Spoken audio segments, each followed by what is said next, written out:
welcome to week 16 of our Get Kids Internet Safe app.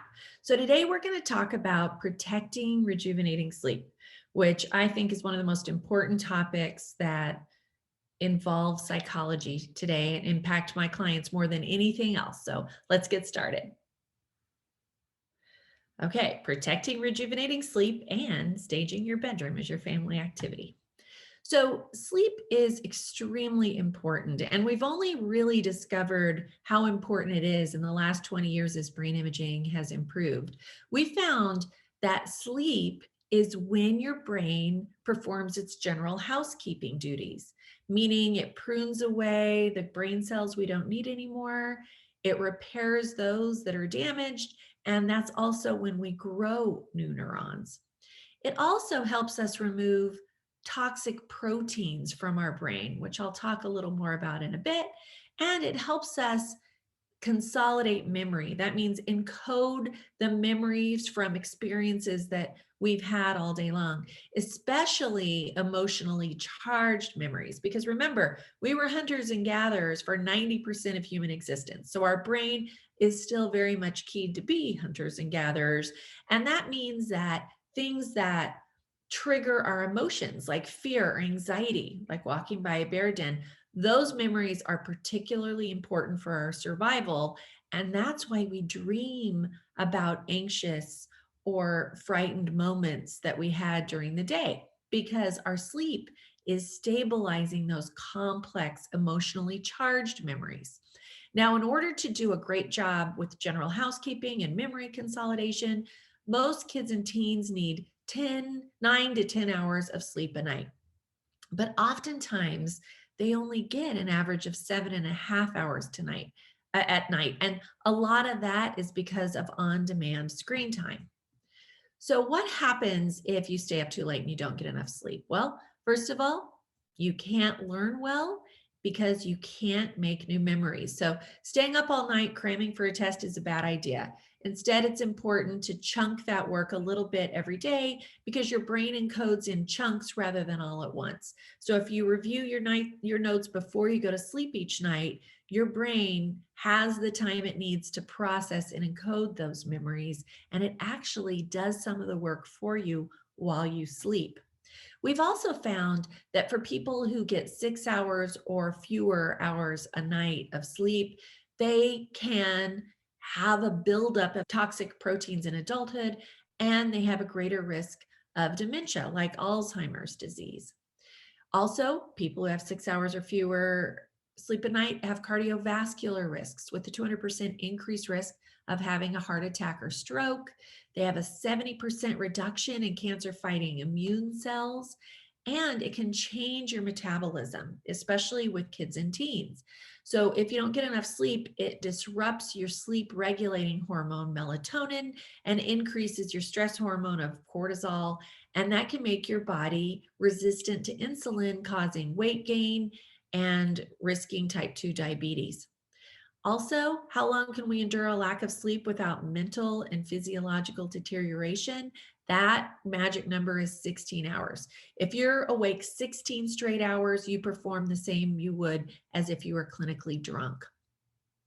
Now, I did give you guys a handout for recouping rejuvenating sleep in your downloads, and it talks about staging your bedroom and what to do if you've been awake for 15 minutes but have not yet fallen back to sleep. So here are some sleep hygiene tips which will help you get good quality sleep for good brain health. First, it's important that the environment be really conducive to being relaxed and calm. So first, declutter and decorate your bedroom so it's soothing and cozy. No screens in the bedroom, including television. Also, develop a soothing ritual before bedtime. That means do the same thing leading up to sleep every night so your body conditions to cue, meaning that right after that warm bath, it knows that it's time to relax and go into sleep. So maybe warm bath, hot tea, soft music. Also, maintain a regular sleep-wake schedule, which means go to bed the same time every night and wake up the same time every morning. That means not staying up till all hours on weekends if you have sleep problems. Avoid stimulating activities 1 hour before bedtime, like screen time or eating. And Be reassuring, gentle, and calm with yourself rather than demanding and rushed. In other words, if you go to sleep, I have to get sleep, I have to get sleep, it's going to interfere with the process. Instead, you kind of need to turn the process over to your body and its natural rhythms. Like, oh, this is the time where I drift off slowly. And if you don't drift off right away, don't sweat it. Trust your body to know what it needs. Maybe read or journal an hour before bedtime to get stressful thoughts out of your head, to avoid rumination. That means thinking over and over about what you need to do the next day or what you said the day before. Sometimes by putting it on paper and putting it aside, your brain knows it doesn't have to rehearse it anymore. It can already be found. In fact, there is a phenomenon called the Google effect, and we have an article about that in our blog. So check that out. It basically means that in the lab, we found that if people know a fact is online, they're less likely to encode it than if they think that that fact is offline. We've now adjusted to accessing information instead of memorizing it. Also maintain good self-care and spirituality with good nutrition, regular exercise, and a healthy social support system. Rule out medical issues or medications that might interfere with sleep. And also practice good cognitive behavioral tools, like what should you do if you can't sleep? First, if you've laid awake for 15 minutes or longer, get out of bed and settle into a new place, a place that's dark and quiet.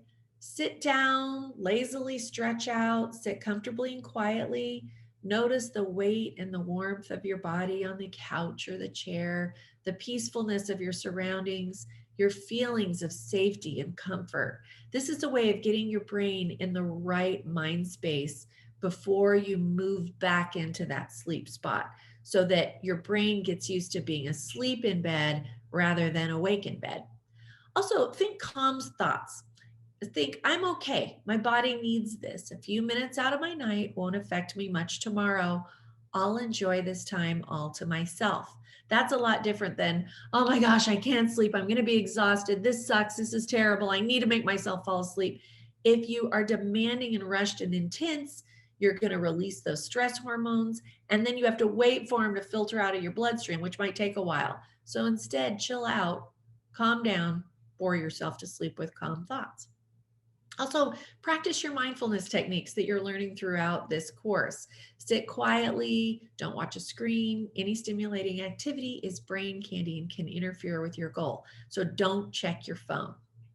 Also, cheat. If medication is difficult, listen to an imagery exercise designed for relaxation. Reassure yourself that you can drift in and out of mindful awareness, gently guiding yourself back to focus when you notice the drift. There are a lot of MP3 imagery exercises online. I especially like healthjourneys.com. You can listen to guided imagery exercises that have been researched with outcome studies online, or you can download them.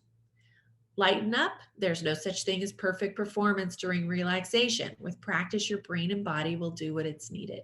So once you're drowsy in that new space, slowly walk to bed and snuggle in. Do your imagery by building a scene. We've already learned this with everything you see, feel, hear, and smell, and then repeat if you need to. Now, for your family exercise, you're going to stage your bedroom. You also have this download for this week. First of all, get the right colors in your bedroom, relaxing colors. Research has found that hues of blue are most soothing. Also, put a lot of cozy textures in your bedroom. This is my favorite thing to do. I have silk jammies and a silk pillowcase and a fuzzy pillow on my bed and really soft linens. So really soft textures kind of also cue your body that this is a place for rest and relaxation. Smells can be fun too. There are pillow sprays they sell online on Amazon or Bath and Body Works. Pillow sprays or diffusers in lavender, citrus, bergamot, or ylang ylang are calming and soothing. Finally, lighting, soft whites, sheer window treatments can also cue your brain that the day is over, the sun has gone down, and it's time to rest. And of course, sounds. With meditation, you can also do white noises to smooth, startling noises. All right, so for your family exercise this week, you're going to stage your bedrooms. Now, that doesn't mean that it's going to cost a lot of money to do that. It simply means that you're going to go in your room and look around and see what's relaxing and what isn't, and make some little tweaks. You might even want to paint or, change the lighting, whatever it is that floats your boat. That's what we want to do so that your bedroom is a place of soothing relaxation, so your brain is ready for great learning in the morning. All right, see you next week. And it's Dr. Tracy Bennett from Get Kids Internet Safe. Take care.